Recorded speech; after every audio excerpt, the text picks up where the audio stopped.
Si en el PRM los precandidatos están a la orden del día, en la oposición tienen sus propios problemas. Por un lado, la división que no parece ceder, y por el otro, la incertidumbre de quién será el candidato o los candidatos presidenciales. El dilema que apremia a 3 años de las elecciones. Bienvenidos a Political Bytes. Siendo justos, la oposición es mucho más que el Partido de la Liberación Dominicana y el Partido Fuerza del Pueblo. Existe una constelación de agrupaciones que faltaría tiempo para delinear en este espacio. Sin embargo, no es menos cierto que en realidad solo de uno de los dos grandes partidos antes mencionados saldrá el candidato presidencial opositor con mayores posibilidades de derrotar al PRM en mayo de 2028. Si nos vamos al PLD, la cosa no pinta del todo bien. Hace unos meses todo hacía pensar que Francisco Javier García sería el aspirante presidencial escogido. Sin embargo, el escenario se enturbió con las quejas de los demás aspirantes, bajo el argumento de que la escogencia se haría fuera del plazo legal, así como el conato de crisis que provocó Abel Martínez debido a su notorio descontento tras el proceso electoral de 2024. A eso sumamos el retorno poco claro en términos del objetivo de Gonzalo Castillo, quien en febrero de este año ya había pedido no ser considerado como candidato.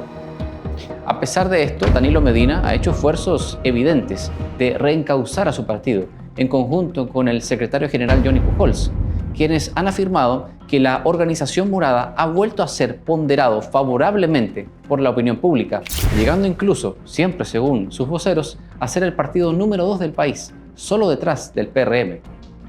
Asumamos que esta afirmación es cierta. El PLD, de todos modos, enfrenta un panorama muy complejo, del 62% de 2016 a un 10% en 2024, es decir, en franco descenso. A eso hay que sumarle que no posee en la actualidad un claro candidato presidencial y encima de todo tiene a su principal activo político inhabilitado. Danilo Medina, impedido de aspirar, sería sin lugar a dudas el candidato indiscutible de los morados, tan indiscutible como competitivo, por tratarse del antecesor de Abinader. Ya se sabe, a mayor desgaste del actual incumbente, más sube los bonos de quien le precedió. Todo aquel supuesto no sirve de mucho si la realidad es otra, golpeando con mucha fuerza al PLD. Primero, debe decidir pronto un método de escogencia presidencial que legitime a quien resulte ganador. Segundo, debe buscar la manera de traspasar el capital político de Medina a dicho aspirante. Y tercero, todo esto en medio de una constante salida de dirigentes al partido de gobierno o a la casa de al lado, la Fuerza del Pueblo. En esa acera, el partido Fuerza del Pueblo tiene sus propios desafíos. Indiscutible es su actual rol de líder opositor, sobre todo por el meritorio 29% de Leonel Fernández en las elecciones presidenciales, por la matrícula de senadores y diputados que obtuvo a nivel nacional. Pero, hoy por hoy, no es objetivo afirmar que la candidatura del Dr. Fernández para 2028 está fuera de todo cuestionamiento. Y eso se explica en parte por el ascenso meteórico de su hijo, el senador del Distrito Nacional, Omar Fernández.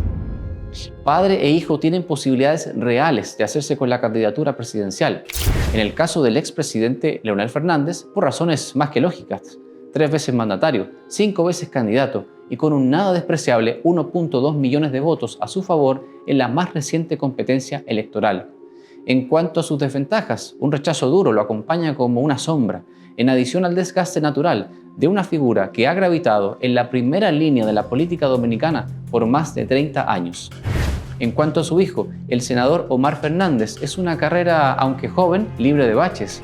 Si en 2019 habían dudas en la cabeza del joven Omar de si aspirar o no a un puesto electivo, lo cierto es que no pudo decidir mejor cuando determinó que sería candidato a diputado por la circunscripción número 1 del distrito. Luego, en 2024, vence a Guillermo Moreno por un margen más que respetable, derrotando en pocas palabras al Estado y elevando por consecuencia su figura a la categoría de trascendencia nacional y con ello su ponderación como candidato presidencial. Sería mentirnos si dijéramos que Omar no aspira a presidente, y con todo derecho lo estaría visualizando, pero debe estar muy consciente de que así como existe la posibilidad de lograrlo en 2028, también debe estar preparado para que los números o la determinación de su progenitor le den a entender que su tiempo no ha llegado aún. De todos modos, ni Leonel ni Omar Fernández son garantía de reencuentro con el PLD, dadas las diferencias históricas que han caracterizado las relaciones con el danilismo. Ese choque de trenes que amagó con el caos en 2015 y que terminó de romperlo todo en el año 2019. Si en 2020 no hubo chance de alianza, en 2024 fue una alianza rara, que los llevó a inscribir candidatos presidenciales de forma separada. En 2028, salvo milagro, se vislumbra un escenario muy similar. Visto lo visto, tanto en el PLD como en la Fuerza del Pueblo hay desafíos grandes, muy especialmente en cuanto al necesario entendimiento de la oposición, sabiendo de antemano que, como dijo por ahí un conspicuo legislador morado, ni uno ni otro ganan solos. ¿Está la oposición preparada para ir aliados en el 2028? ¿Quién será el candidato presidencial en el próximo torneo electoral? Participa de la conversación.